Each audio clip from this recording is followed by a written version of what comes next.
Good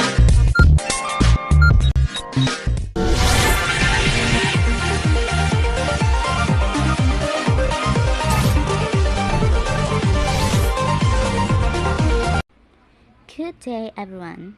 As you can see on the screen, our topic is all about communication and globalization. The outline of our topic is all about globalization, word Englishes, and language culturally sensitive and bias-free. The learning objectives of our topic is to understand the implications of globalization on communication. 2. Impact of communication on globalization. 3. Explain the notion of word Englishes in the context of English being a global language. And 4. Use standard English and bias-free language in writing. The introduction of this lesson in communication and globalization will help us to know how we communicate globally by the means of sending and receiving information. Merely implies of the different societies in matters of cultures, politics, ethics, and ideas and other areas fundamental to human societies. In addition to the standards formed in academic and professional writing, and culturally sensitive when we are communicating with other people from the different cultures and scores of communities. Communication and globalization. Globalization has affected us in numerous ways. Airfare has become cheaper, and one can travel internationally more than one could in the past. Many Filipinos have decided to work or live abroad, with some of them migrating to other countries. The free trades of goods and services all over the world has brought multinational companies and foreign investors to our shores. Because of all these factors, it is imperative to be aware of the differences between our culture and the rest of the world's culture. Because of the advent of the internet, the world seems to be shrinking continually. One can communicate internationally in a matter of seconds, whether one is sending an email, chatting in the social media, or sending a text message. It is a process of interaction and integration among people, companies, and governments of the different nations, a process driven by international trade and investment and aided by information technology. This process has effect on the environment, on culture, on political systems, on economic development and prosperity, and the human physical well-being in society around the world. World Englishes. The term World Englishes refers to the differences in the English language that emerge at its use in a various contexts across the world. Scholars of World Englishes identify the varieties of English used in different social-linguistic contexts, analyzing their history, backgrounds, function, and influence. Reading in the World Englishes. The Speak English. The story of a once obscure language and how it became the last word in global communication. Excerpted from the Chicago Tribune from the Story of English in the article of Macron et al. 1986. English did not exist when Julius Caesar landed in Britain nearly 2,000 years. English spoken by about a few people as currently speak. The emergence of English as a global phenomenon as a first or second language has recently inspired the idea that we should talk not of English but of many Englishes, especially in third world countries where English is no longer part of the colonial legacy. But all are equal in terms of varieties of English used in the world. However, not all are equal in prestige. For example, in society variety called African American English, where certain features such as singing, and walking are stigmatized, according to Yule 2010. African American are treated as abnormal by those dominant groups who are in charge of defining normal. Scholars like Kiwani Tupas and Rapti 2015 used the term unequal English to focus of the unequal ways and situation in which Englishes are arranged, configured, and contested. The two most well-known varieties of English are American English and British English. Those English speakers from the US and UK encountering the unfamiliar accents and words choices of conversation. Vocabulary. American English. Examples: apartment, college, vacation, schedule, airplane, mailbox, cookie, sweater, soccer, eraser. British English example: flat, university, holiday, timetable, aeroplane, postbox, biscuits, jumper, football, and rubber. Those are the examples of American English and British English. Example of the difference between American and British English. English has a particular rule as official language, medium of instruction, or even language of law and government. As I mentioned earlier, all of these world Englishes are equal in functionally, but not all prestige. These features include differences in spelling, punctuation, favor of words, expression, and sometimes grammatical construction.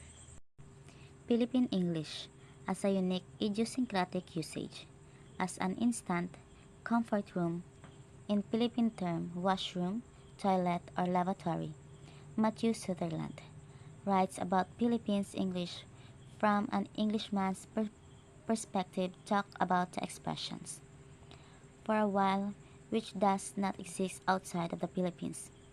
UK equivalent, he says, is just a second or just a moment, whereas in the typical expression will be on hold or hang on, quote in Aguilar 2004.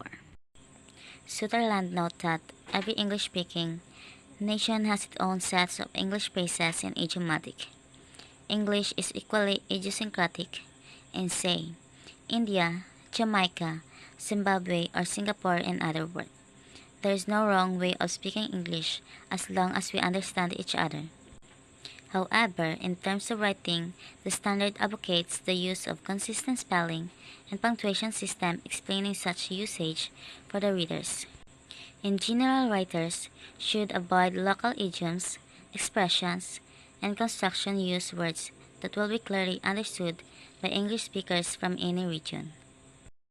David Crystal, 2003, begins the first chapter of the book English as a global language with the assertion that English is a global language. After he's given the various examples to support statement that he questioned the assertion by asking, what does mean to say that language is a global? He answered this question. He considered the implications of English having status because many users who speak different mother tongues. Culturally sensitive and bias-free language. Just as important as awareness of the existence of word Englishes is that of practicing culturally sensitivity.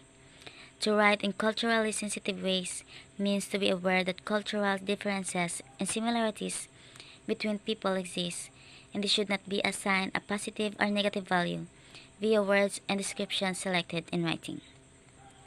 Academic and professional writings are characterized by bias-free language. Students, scholars, and professionals, and anyone wishing to maintain harmonious communicative relations should be careful in using words and phrases that do not discriminate against particular groups, whether in terms of race, ethnicity, gender, social class, age, and disability. The essential point is to communicate in a way that is respectful of diversity. Race and ethnicity. Racism is a form of discrimination against a person or persons of different race. In general, it is the best avoid identifying people by race or ethnic groups. Race is an emotionally charged topic, so it is the best to tread carefully with the language used, and to refer to race. As Patricia Arinto, 2009, asserts in English for Professions, only if it is relevant to what you have to say.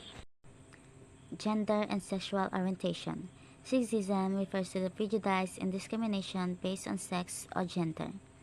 To be exclusive of all people in general references, one should favor gender-neutral words and phrases over gender-biased words, with man and woman, and job titles or descriptions. Social class. Class discrimination or classism is a form of prejudice against the people because of their social class. This term is negative not just because of the words that comprise it, but because of its connotations of danger because it can be unpredictable and without respect from authority. There are the examples from Philippines culture. as well as the information terms conio and chologs. They are both derogatory terms referring to class, now perhaps replaced by the terms of hegemon, as used in reference to an idiosyncratic spelling or writing style. Classism may also appear even in more formal terminology. Sociologists, activists, bestily on their right, a more sensitive vocabulary uses terms that precisely portray the actual circumstances of people with a class structure. Age. Ageism is a form of discrimination against other people because of their age, or assuming that other people are less physically, intellectually, or emotionally able than other age groups. The capabilities of younger people should not be underestimated on the basis of their age. Disabilities. Discrimination in this area often because of lack of understanding and awareness.